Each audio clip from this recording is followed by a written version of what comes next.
네, 시청자 여러분 안녕하십니까? 주상전화, 주식상담 전화 한 주의 마지막인 금요일에 인사드립니다. 아나운서 권재은입니다. 자, 우리 국내 증시 오늘 강하게 상승하면서 마감했습니다. 장중에는 약간 상승 탄력이 조금 둔화되는 듯 싶었는데 장 막판으로 갈수록 상승폭 계속해서 유지해줬습니다. 다음 주 시장 또 든든하게 대비해 봐야겠죠. 저희와 함께 종목 고민 나눠주시면 좋을 것 같고요. 다양한 투자 인사이트 오늘도 준비했습니다. 자, 그럼 시장 복귀부터 먼저 해보도록 할게요. 시장 리플레이입니다. 어제 신규 실업수당 청구 건수가 발표됐죠. 참 잘 나와주면서 이 나스닥 지수가 거의 3% 가까이 상승했고요. 오늘 코스피, 코스닥 상승까지도 견인해줬습니다. 참 매주 나오는 지표였는데 이 지표가 이렇게 지수에 영향을 줄지는 몰랐습니다. 다음 주에도 뭐 CPI 발표부터 PPI, 소매 판매 지표까지 발표되는데요. 앞으로 나올 지표들 계속해서 꼼꼼하게 확인해 보셔야겠습니다. 자, 그럼 오늘 시장 핫했던 섹터들부터 먼저 점검해 보도록 할게요. 오늘도 역시 개인이 매수하는 시장이었는데 그린벨트 관련주들이 강한 움직임 보여줬습니다. 상한가 간 종목들 많았네요. 신원종합개발이 상한가 기록했고요. 상지건설도 가격 제한선까지 올랐습니다. 오늘 사조산업까지 그린벨트 관련주로 엮이면서 오늘 20% 넘는 급등세 연출했습니다. 다음 주까지 그 시세 이어질지 여부 계속해서 확인해 보시면 좋을 것 같습니다.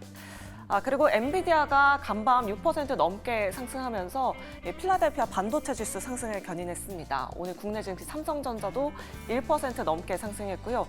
SK하이닉스는 TSMC 실적이 나오고 나서 더욱더 상승 탄력을 키워나갔습니다. 거의 5% 가까운 상승폭 기록했습니다.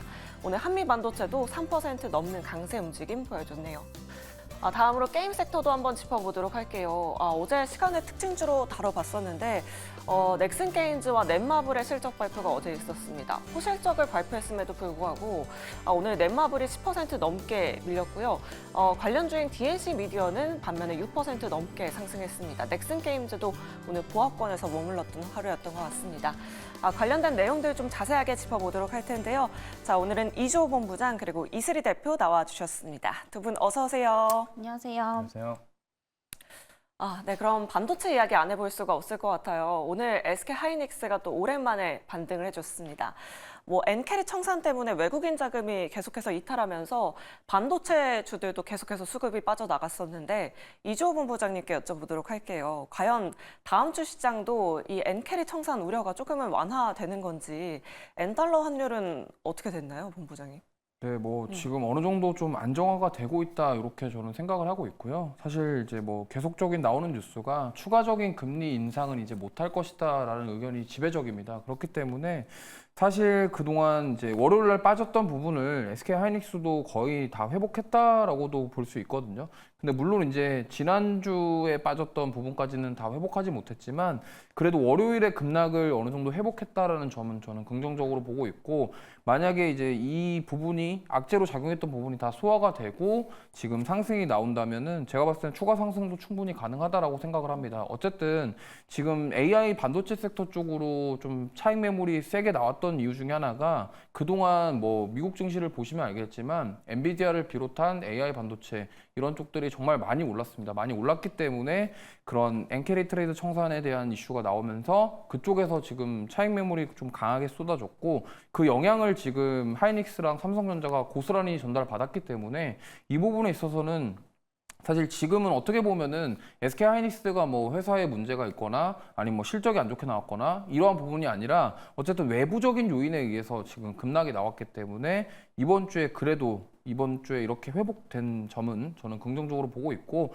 앞으로도 이 부분이 오히려 상승할 수 있는 그런 발판을 맞는 것이 아니냐 이렇게 생각합니다. 그래서 만약에 좀 미국 장에서 오늘 밤이라던가 아니면 다음 주에 또 충격을 받는 그런 상황이 연출되지 않는다고 한다면 여기서 이제 제가 봤을 때는 시간은 좀 걸리더라도 지금 지난주에 빠졌던 그 부분까지도 어느 정도 회복을 할 수 있지 않을까. 그래서 저는 만약에 여기서 좀 반등을 한다고 한다면 단기간에 한 20만 원까지도 우리가 반등을 노려볼 수 있지 않을까. 왜냐하면 좀 알 수 없는 이유로 물론 우리가 다들 이유는 알고 있습니다. 여러 가지 이유들이 결합됐지만 이렇게까지 빠질 일인가에 대한 고민을 해본다고 한다면 오히려 이렇게 외부 변수로 빠졌다고 한다면 외부 변수가 해소가 되고 소화가 될 경우에는 그 빠진 만큼을 다 그대로 올릴 수 있다라는 생각이기 때문에 제가 봤을 때는 19만 원에서 20만 원까지도 충분히 반등 나올 수 있는 구간이라서 역시나 여전히 지금 가격적인 메리트는 충분하다. 좀 이렇게 말씀드리겠습니다. 네, 알겠습니다. 하지만 오늘 밤에 TSMC 주가 움직임 어떻게 될지 또 엔비디아의 주가 움직임이 어떻게 될지가 또 관건인 것 같습니다. 이슬희 대표님께 여쭤보도록 할게요. 오늘 오후에 TSMC의 실적이 나왔어요. 뭐 전달 대비해서 잘 나왔고 전년 동기 대비해서도 굉장히 잘 나왔던데 어떻게 보셨을까요? 네, 우선은 뭐 이제 TSMC 같은 경우에 뭐 엔비디아와 마찬가지로 실적이 좀 좋을 것이다라는 의견들이 그 전부터 좀 지배적이었었죠. 그래서 역시나 이제 올해 들어서 가장 이제 높은 월 매출을 또 기록을 했습니다. 그래서 한 10조 원대가 넘는 것으로 지금 집결이 되고 있는 상황인데 이에 따라서 오늘 이제 삼성전자보다는 TSMC와 이제 그 동맹 관계인 또 이제 하이닉스가 상대적으로 좀 더 상승폭이 이제 높았다라고 좀 보시면 될 것 같고요. 다만 이제 저는 조금 더 반도체 쪽은 지켜보셔야 된다라는 입장인 게 결국 이제 엔캐리 트레이드가 어느 정도 좀 해소가 됐다라는 뉴스들이 나오고 있는 상황이지만 아직까지 그래도 이제 2차 청산에 대한 여파는 조금 남아있지 않겠나라고 좀 보고 있거든요.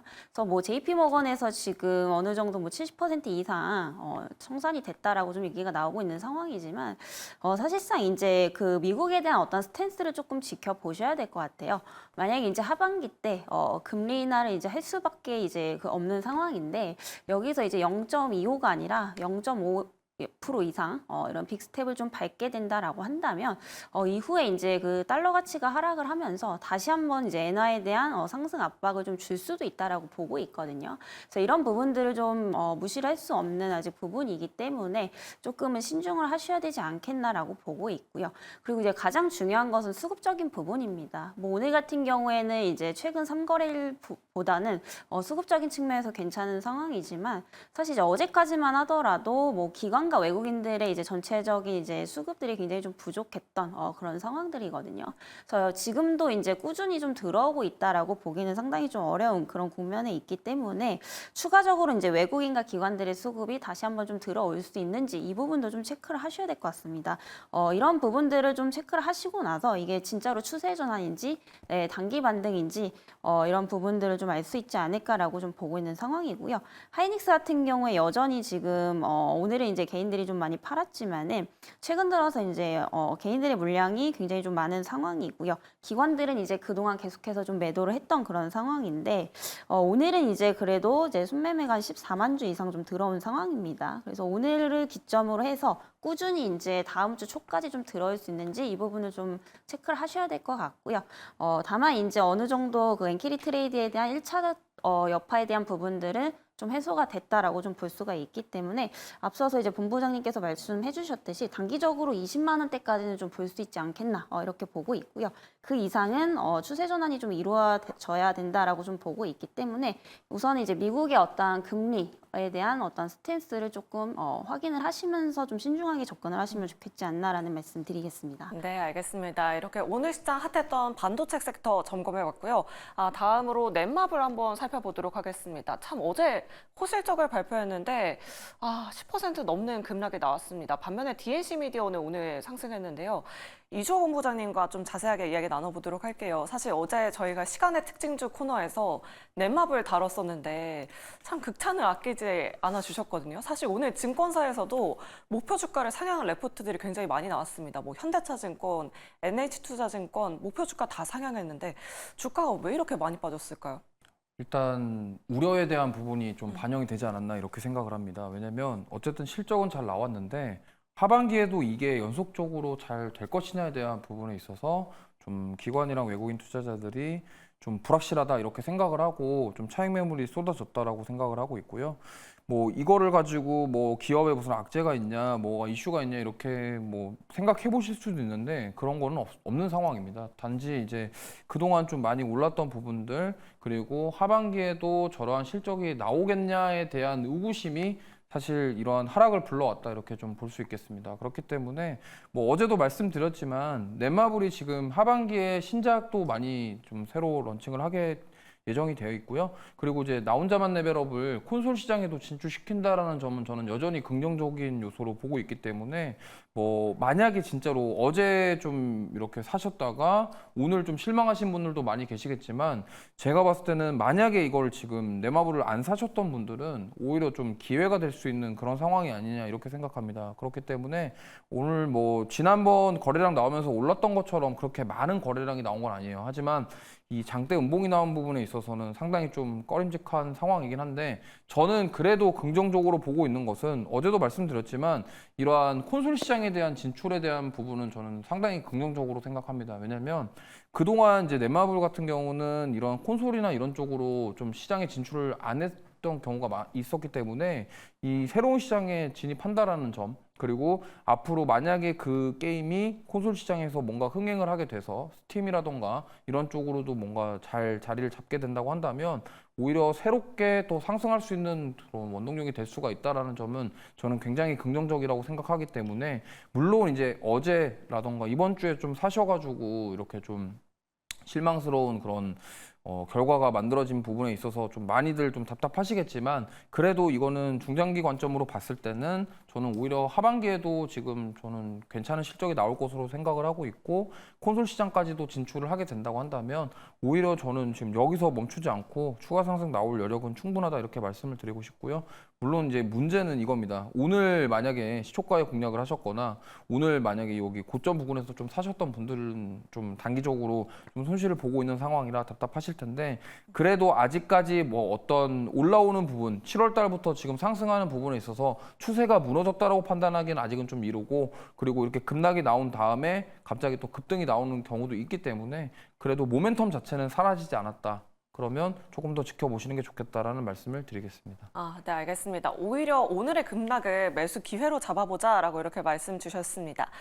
그럼 이슬이 대표님께도 여쭤보도록 할게요. 오늘 게임주 뭐 NC소프트는 조금 그래도 강하게 움직였는데 다른 게임주들은 좀 무너지는 모습 보여줬거든요. 사실 뭐 8월에 게임스컴 행사도 있고 한데 좀 볼만한 게임주나 아니면 게임 업황은 어떻게 보실까요? 일단은 이제 그 전체적으로 봤을 때 결국에 이제 중요한 거는 저는 게임주도 결국에 실적이라고 보고 있거든요. 그럼 넷마블은 실적이 좋게 나왔는데 왜 떨어졌느냐라고 좀 의문을 가질 수도 있다라고 좀 보여집니다. 근데 이유는 지금 명확하게 좀 드러나고 있는 게 뭐냐면 사실 넷마블이 이제 다른 게임 기업들과 비교했을 때 밸류적인 부담이 지금 좀 있는 부분이거든요. 특히나 이제 실적 부분에서 봤을 때도 지금 영업이익이 이제 2년 연속 또 이제 적자를 좀 지속을 했다가 올해 들어서 이제 흑자 전환이 좀 기대고 있는 상황인데 이게 PER을 보면은 현재 뭐 27배에서 28배입니다. 근데 최근에 이제 게임주 중에서 가장 잘 갔던 종목을 보면은 대표적으로 이제 크래프톤이라는 종목이 있죠. 지금 저점 대비 이제 2배 이상 올랐음에도 불구하고 여전히 지금 PER이 17배에서 18배 수준밖에 좀 안 된다라는 겁니다. 그래서 다소 이제 그 다른 게임 기업들과 좀 비교를 했을 때 상대적으로 좀 밸류 부담이 있다라는 점에서 실적에 대한 부분이 좀 호실적으로 나왔음에도 사실 불구하고 이게 좀 주가에 대한 어떤 기대감으로 이어지지 못한 게 아닌가라고 좀 판단이 되고 있고요. 결국에는 이제 꾸준히 어떠한 그런 3분기, 4분기까지 이런 실적에 대한 기대감을 가져가 볼 수 있는 종목들을 좀 선별을 하시는 게 좋지 않을까라는 말씀 좀 드리도록 하겠고요. 여전히 저는 좀 크래프톤이라는 종목을 상당히 좀 좋게 보고 있습니다. 네, 게임주가 최근에 이제 그 신작 출시를 발표하지 않은 기업들 중에서 기존에 이제 IP를 가지고서 계속해서 좀 꾸준하게 이렇게 매출액이라든지 영업이익을 내고 있는 기업이 거의 없다시피 하거든요. 근데 오히려 크래프톤 같은 경우에는 지금 배틀그라운드라는 대표적인 이 IP를 가지고서 매년 지금 영업이익이라든지 매출액이라든지 꾸준히 이렇게 내고 있는 상황이기 때문에 사실 더 이상은 뭐 이런 가치주가 아니라 좀 성장주로 많이 좀 변모를 해가고 있는 이런 모습이라고 좀 보시면 될 것 같아요. 그래서 단순히 이제 밸류적인 관점에서 보면은 오히려 이렇게 올랐는데도 불구하고 넷마블이랑 비교했을 때 밸류 부담이 지금 덜 하다라는 거거든요. 그래서 지금 이제 대장격을 좀 봐야 된다라는 관점에서 봤을 때 오히려 좀 크래프톤이라는 종목을 여전히 좀 계속해서 보시면 좋지 않을까라는 말씀 드리겠고요. 그리고 이제 흥행에 대한 기대감 그리고 이게 이제 하반기까지 좀 이어질 수 있다라는 점 이 부분도 체크를 하셔야 되는데 여기서 좀 해당이 되는 게 또 넥슨 게임즈입니다. 그래서 최근에 이제 뭐 퍼스트 디센던트라는 이제 게임을 출시하면서 이제 동시 접속자 수도 20만 명 이상 지금 돌파를 한 상황이고요. 그래서 이 두 종목 위주로 좀 보시되 넷마블 같은 경우에는 이제 좀 저가 매수를 하려면 지금 가격대보다는 최소한 이제 한 58,000원대 좀 이하로 내려온다면은 그때부터 조금 접근 가능하시지 않을까 이렇게 좀 말씀을 드려보도록 하겠습니다. 아, 네, 알겠습니다. 뭐 크래프톤 이야기는 계속해서 나오고 있는 것 같고요. 넥슨 게임즈, 넷마블도 조금 더 추가 하락되면 그때 추가 매수 가능하다라고 이렇게 말씀드려봤습니다. 아, 이렇게 게임주들 짚어봤고요. 마지막으로 그린벨트 관련주들 한번 짚어보도록 할게요. 이조 본부장님께 여쭤보도록 하겠습니다. 사실 그저께는 코로나 진단 키트, 어제는 뭐 마스크, 오늘은 또 그린벨트 관련주들이 움직였어요. 다음 주 시장에는 이런 테마주가 갈 수 있을 만한 환경이 또 조성될 수 있을지 그린벨트 관련주 어떻게 보셨어요? 네, 이거 뭐 여전히 네. 뭐 외부 이슈에 의해서 급등이 나온 케이스다라고 생각을 하고 있고요. 사실 뭐 신원종합 계열 같은 경우는 시가총액이 300억밖에 되지 않는 기업입니다. 그 말인즉슨 뭐냐면 이게 오늘 이렇게 상한가를 갔다고 하더라도 하루아침에 또 변동성을 보일 수가 있다는 점을 꼭 참고하시면서 대응하셨으면 좋겠고, 뭐 많은 분들이 경험을 해보셨을 겁니다. 뭐 정부에서 어떤 뉴스를 발표하거나 처음에 대왕고래 프로젝트도 그랬죠. 그러니까 정부에서 뭘 한다 그러면 일단 주식시장에서 이렇게 진짜 강하게 움직입니다. 그런데도 불구하고 이런 일부 종목군들은 시가총액이 너무 작기 때문에 이렇게 올랐다가도 또 다음 주에 또 어떻게 될지 모른다라는 점은 꼭 염두를 해두셔야 좋겠고요. 물론 이제 보유하고 계셨던 분들은 올라왔기 때문에 이 부분에 있어서 수익을 챙겨보자 이렇게 생각하시면 되는데, 만약에 이제 이렇게 올라왔는데 이제 따라갔다가 이제 다음 주에 급락이 나오면 이제 거기서 문제거든요. 그렇기 때문에 항상 이런 종목군들, 특히나 이제 시가총액 1,000억이 안 되거나 이렇게 변동성이 클 가능성 있는 종목군들은 매매를 하실 때 꼭 주의하셨으면 좋겠고, 지금 보시면은 오늘 갭상승한 다음에 그냥 거의 뭐 바로는 아니지만 상한가까지 힘차게 올려줬고 거래량이 많이 나온 거는 맞습니다. 하지만 이게 다음 주에 어떻게 될지도 모르고, 그리고 시가총액이 300억인 만큼 뭐 큰 금액이 아닌 금액이 들어오면은 갑작스럽게 차익 매물이 쏟아질 때 대응이 어렵다라는 점을 꼭 참고하셨으면 좋겠습니다. 아, 네, 알겠습니다. 시총이 작은 종목들이 많은 만큼 주가 변동성에는 꼭 유의를 하셔야 할 것 같습니다. 아, 그럼 이슬이 대표님께도 여쭤보도록 할게요. 그린벨트 관련주들 좀 볼만한 종목이 혹시라도 있을까요, 대표님? 저는 솔직히 말씀드리면 하나도 없다라고 좀 말씀을 좀 드리도록 하겠고요. 앞에서 이제 그 또 본부장님이 너무 자세히 설명을 해주셨는데, 관련주들 보면은 실질적으로 지금 시가총액 종목군들이 이제 다 작습니다. 그래서 일종의 이제 테마성으로 좀 상승을 했다라고 보시면 될 것 같고요. 우선은 이제 정부 정책과 엮이면은 단기간에 이제 수급 쏠림은 있겠지만은 이게 장기적으로 항상 좀 이어지지 못한다라는 점이 이제 리스크 요인이다라고 좀 보시면 될 것 같고요. 일례로 이제 비슷한 게 최근에 이제 댐 관련해서 이제 댐 건설 관련해서 또 테마가 있었는데, 그때도 사실 반짝하고 말았었습니다. 그래서 그때도 보면은 대부분이 이제 시가총액 대부분 이제 1,000억 미만, 500억 미만대의 종목군들이 이제 상한가로 직행을 했다라든지 이제 급등하는 종목군들이 굉장히 많았었는데, 결국에는 이제 연속성으로 좀 이어지지 못할 수도 있다라는 점, 이 부분이 좀 리스크 요인이지 않나라고 좀 보고 있습니다. 그래서 지금 테마 관점에서 보신다라고 한다면, 만약에 이제 어제 접근하신 분들이 아니고 지금 신규적으로 보신다라고 하면은 굳이 뭐 리스크를 감안하시면서 접근하실 필요는 없지 않겠나라고 좀 보고 있는 상황이고요. 혹시라도 좀 접근을 한다라고 하시면 지금 이제 상한가 친 종목들을 이제 기준으로 좀 보게 되면은 고점 대비 최소한 한 20-30% 정도 밀렸을 때 적은 비중으로 한 번은 트레이딩 관점에서 접근은 가능하겠지만은 너무 많은 비중을 쏟는다라든지 좀 중장기적으로 보시기에는 좀 적합하지 않다라는 말씀 드리겠습니다. 아, 네, 알겠습니다. 혹시라도 관심 있으신 분들은 트레이딩 관점으로 적은 비중으로 도전해보자라고 이렇게 말씀드려봤습니다. 자, 이렇게 오늘 시장 핫했던 이슈들 점검해봤고요. 본격적으로 종목 상담 출발해보도록 하겠습니다.